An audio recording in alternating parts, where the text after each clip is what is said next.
Hey guys, this is Mr. Belk. I believe this is the first video made for your class, so thank you for joining me.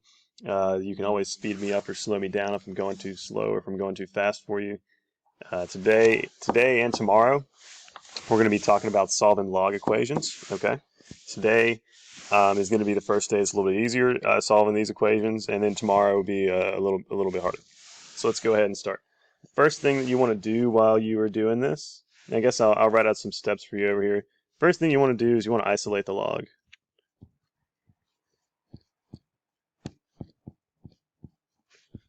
Okay, so in this first situation, you want the, let me circle it, I don't know, in a different color.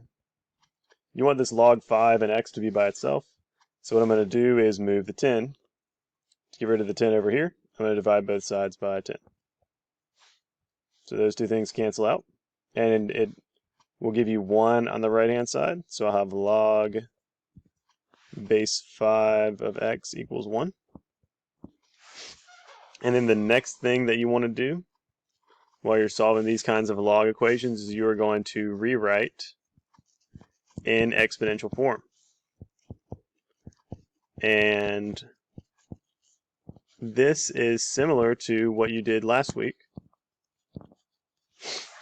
So you need to rewrite this in exponential form. This is similar to what you did last week, so let me draw the direction you want to rewrite this. You're going to take the base, 5, you're going to set it to this exponent 1, and set it equal to x. So if you rearrange this, it'll become 5 to the first equals x. And that will solve for it. So what is 5 to the first? 5 to the first is 5, so x equals 5. That part right here that we just did, where you rewrite it, is going to be the hard part in what we were doing. Okay, so I want to show you several more examples and several more situations that you could run into while you're solving these. So for this next one right here, log base 9 of z equals 1/2, we want to isolate it, but it's actually already by itself. There's no numbers in front of it like we had up here with 10, and there's no numbers added or subtracted on the side with the logarithm either. So what you want to do is you want to go ahead and rewrite it. This one, all you have to do is rewrite it in its exponential form. So I'm going to take 9, I'm going to set it to this exponent, 1, or 1/2, and then I'm going to set that 9 to the 1/2 equal to z. So I get 9 to the 1/2 equals z. And then all you've got to do is go figure out on your calculator what 9 to the 1/2 is, and if you do that, 9 to the 1/2 is 3. So your answer for that one is 3. Okay. This one brings up a situation. Hopefully you remember, and you may have done it some yesterday too, as you were messing with logs. Is that this log with no base? I'm going to rewrite it, but this is log base 10.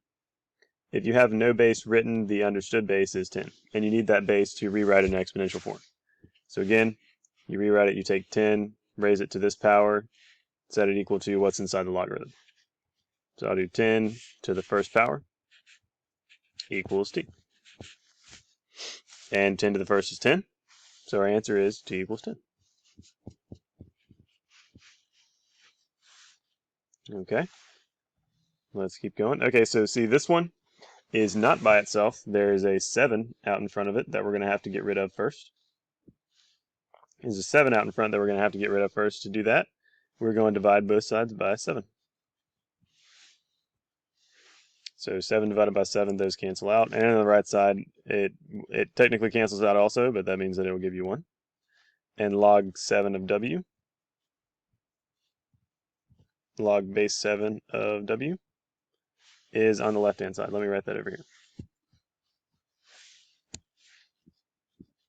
So we've got log base 7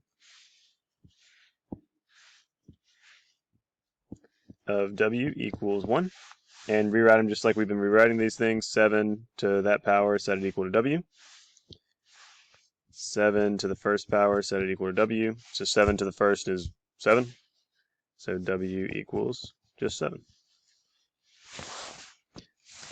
Let's keep going. We got 2 more examples that I want to show you guys. So the first one, this one is kind of nasty. It's got a fraction over here. So you want to move this over to get the log 81 and negative z by itself. So you're going to subtract 17 over 2 from both sides.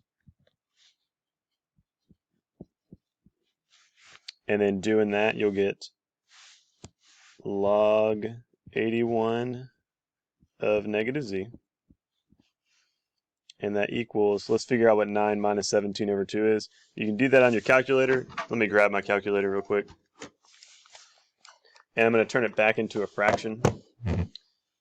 So do 9 minus, I'm going to put 17 over 2 in parentheses, and it gives me 0.5. And 0.5 is 1/2.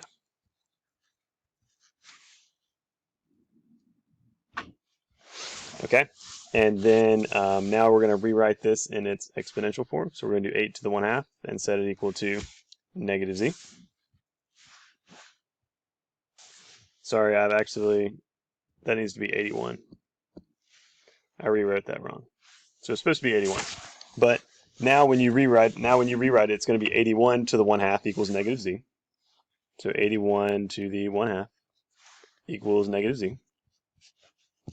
And then if you do 81 to the 1/2 on your calculator, you'll get 9 equals negative z. And then solving for z, if you multiply or divide by -1, it will change that sign. So you'll have z is -9. Okay, let's scroll down and talk about our last example. So this one, the log is by itself, since there's parentheses around this, 13t minus 3 here. It is different than the example we just did because the number was outside the parentheses. If your number is outside the parentheses, you want to move it over like we just did. If your number is inside the parentheses right here, you want to rewrite it in exponential form first. So let's see what that looks like. So I'm going to go ahead and do 7 to the second power. And I'm going to set it equal to all of what's in the parentheses there. So I'll have 7 raised to the second power. And it is set equal to 13t minus 3, that whole equation. And now I need to go through, finish solving this equation like you would any regular equation. 7 squared is 49. And this is still 13t minus 3. And then all you've got to do is add 3 to both sides. 49 plus 3 is going to be 52. Those cancel, and then I've got 13t. And I think 52 divided by 13 is 4. It is. So let me scroll, divide both of these things by 13. And you will end up getting 4 for your answer. T equals 4.